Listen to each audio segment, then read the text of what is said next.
अस्सलाम वालेकुम नाजरीन, अवामी तनाज़ुर के नए व्लॉग के साथ मैं हूं खालिद भट्टी। आज के इस व्लॉग में हम बात करेंगे कि तहरीक इंसाफ क्या बंद गली में दाखिल हो गई है। क्या तहरीक इंसाफ के लिए इससे बाहर निकलने का कोई रास्ता है या नहीं है। कल सवाबी इंटरचेंज के पास तहरीक इंसाफ का जलसा हुआ। तहरीक इंसाफ ने कहा था तारीखी जलसा होगा, लेकिन बहरहाल जलसा हुआ।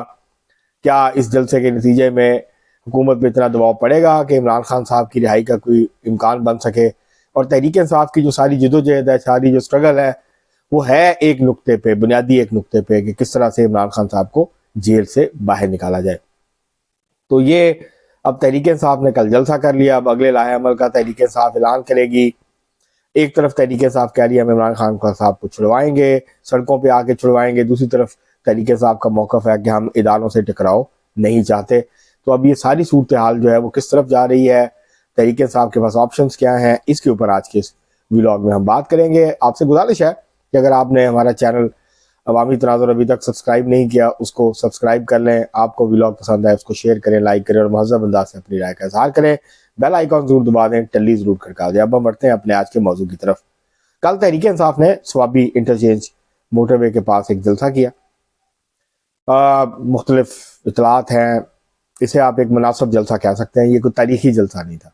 तहरीक इंसाफ ने बहुत बड़े बड़े जलसे किए हैं और इसीलिए जब छोटा जलसा होता है या कोई बहुत बड़ा जलसा तहरीक इंसाफ नहीं कर पाती तो फिर वो पुरानी वीडियोस शेयर करती है बड़े जलसों की, इस्लामाबाद के जलसे की, कहीं स्वात के जलसे की। और मसला ये होता है कि जैसे काना का जलसा लाहौर का इतना बड़ा जलसा नहीं था, तो फिर तहरीक इंसाफ वालों ने इस्लामाबाद का जो जलसा था उसकी तस्वीरें शेयर किया। मसला ये होता है कि इस्लामाबाद में ज़्यादातर जो तस्वीरें आती हैं उसमें पीछे मार्क लगा के पहाड़ होते हैं, तो वो पता लग जाता है। पुरानी तस्वीरें जो है वो शेयर करते हैं, कभी कहीं की तस्वीरें शेयर करते हैं, कभी कहीं की। तो बहरहाल जलसा हो गया तहरीक इंसाफ का।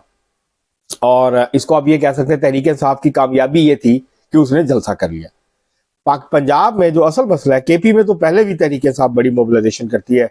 जब भी इस्लामाबाद पर चढ़ाई होती है तो ज्यादा बड़ी मोबिलाइजेशन केपी से ही होती है, खैबर पख्तूनख्वा से होती है। इस दफा भी खैबर पख्तूनख्वा में, और इसमें भी कोई शक नहीं है कि खैबर पख्तूनख्वा में तहरीक इंसाफ बहुत मकबूल है। पंजाब में भी है, पंजाब में भी उसका वोट बैंक मौजूद है।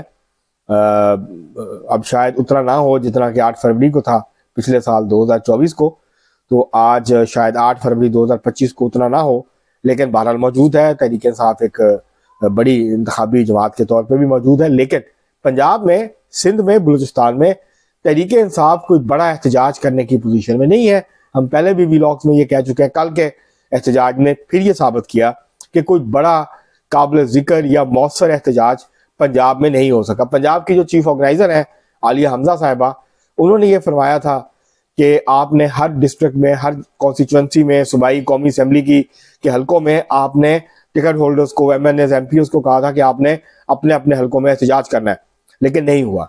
और कहीं पे भी कोई बड़ा काबिल जिक्र एहतजाज जो है वो नहीं हो पाया। तो इससे ये जाहिर होता है कि पंजाब जो कि असल बैटल ग्राउंड है, पंजाब जहाँ पे कि असल सियासी जंग होती है, जहाँ के सियासी फैसले होते हैं और जिसकी बुनियाद के ऊपर ये फैसला होता है कि आपने हुकूमत में बैठना है या अपोजिशन में बैठना है, वहाँ और भी फैक्टर्स होते हैं। बहरहाल तो तहरीक इंसाफ ने बहरहाल एक जलसा तो कर लिया 8 फरवरी 2024 को जो इलेक्शन हुए थे उसमें धांधली के खिलाफ, लेकिन कोई बड़ा मौसर एहतजाज सवाबी के अलावा या केपी के मोबिलाइजेशन के अलावा वो नहीं कर पाए हैं। उससे ये साबित होता है कि तहरीक इंसाफ को तंजीमी तौर पर एक बड़े बहरान का सामना है और तहरीक इंसाफ इस बहरान पर काबू पाने में कामयाब नहीं हो पा रही है। मुख्तलिफ उहदेदार तब्दील होते हैं, कभी हटा दिया जाता है, फिर उन्हीं को वापस लाया जाता है, लेकिन अभी तक तहरीक इंसाफ अपने आप को रीऑर्गेनाइज नहीं कर पा रही है। पंजाब में, सिंध में और बलूचिस्तान में, केपी में क्योंकि उनकी हुकूमत है तो वहाँ उनके पास एक एडवांटेज मौजूद है कि वहाँ उस तरह की पुलिस की तरफ से रुकावटें या सख्ती मौजूद नहीं है। तो ये बहरहाल जलसा हो गया। अब मसला क्या है तहरीक इंसाफ का? दो मामला हैं तहरीक इंसाफ के, बल्कि एक ही मामला कह लें, दोनों को जुड़े हुए हैं आपस में। एक मामला है एस्टेब्लिशमेंट के साथ अपने मामला को ठीक करने का, और दूसरा है उस मामला को ठीक करते हुए इमरान खान साहब के लिए रिलीफ लेने का। अब ये जो जुड़े हुए दोनों मामला हैं, क्या पहले इमरान खान साहब बाहर आएंगे या तहरीक इंसाफ को पहले तहरीक जो है वो मुक्तदरा के साथ या एस्टेब्लिशमेंट के साथ अपने मामला को ठीक करना होगा। अब उसके लिए जो इस वक्त एस्टेब्लिशमेंट की क़यादत है उसका ये मौक़िफ़ है कि इमरान खान साहब जो हैं वो फिर सियासी अमल में शरीक नहीं होंगे।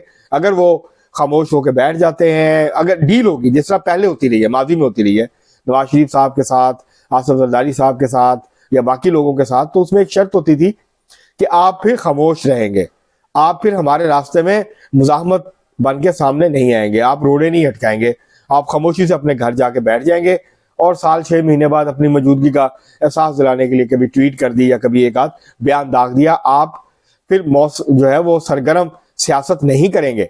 अब इमरान खान साहब के लिए काबिल कबूल नहीं है। इमरान खान साहब के लिए, तहरीक इंसाफ के लिए एस्टेब्लिशमेंट के साथ मामला आगे बढ़ सकते हैं अगर इमरान खान साहब अपनी कुर्बानी देने पे तैयार हो जाएं, अगर खुद को पीछे हटाने पे आमादा हो जाएं। तहरीक इंसाफ जो है अब वो बुरी तरह से फंसी हुई है। हुकूमत के साथ मुज़ाकरात शुरू हुए, दरमियान में ख़त्म कर दिए तहरीक इंसाफ ने। उन्होंने कहा हम एस्टेब्लिशमेंट से बात करेंगे। एस्टेब्लिशमेंट से बातचीत बैकडोर चैनल से शुरू हुई, वो भी ख़त्म हो गई है, क्योंकि जो खत लिखा है इमरान खान साहब ने, पहला खत लिखा फिर दूसरा खत लिखा, उसमें एक तरफ शिकवे शिकायतें हैं, दूसरी तरफ धमकियां हैं। और जाहिर है फिर धमकियों से, तो जब आप ताकतवरों से बात करते हैं और आप खुद बहुत ताकतवर ना हो तो फिर आप धमकियां नहीं दे सकते उनको, फिर आपको एक हिकमत अमली जो है वो थोड़ी सी मुख्तलिफ हिकमत अमली इख्तियार करनी पड़ती है। तो बहरहाल तहरीक इंसाफ जो है वो अब एक बंद गली में दाखिल हो गई है। तहरीक इंसाफ को कोई रास्ता नजर नहीं आ रहा, इसलिए वो वापस एहतजाज पे जाते हैं, एहतजाज करके थक जाते हैं तो फिर मुज़ाकरात की बात करते हैं। मुज़ाकरात में जब पेशरफ्त नहीं होती, आगे नहीं बढ़ पाते, क्योंकि जो कुंजी है मुज़ाकरात की वो इमरान खान साहब के पास है। वो तहरीक इंसाफ की जो बाहर क़यादत है, बैरिस्टर गौहर हो, असद कैसर हो, अली मीन गंडापुर हो या बाकी लोग हों, उनके हाथ में नहीं है। वो इमरान खान साहब की इजाज़त के बगैर कुछ नहीं कर सकते, कोई कमिटमेंट नहीं दे सकते, कुछ नहीं कर सकते।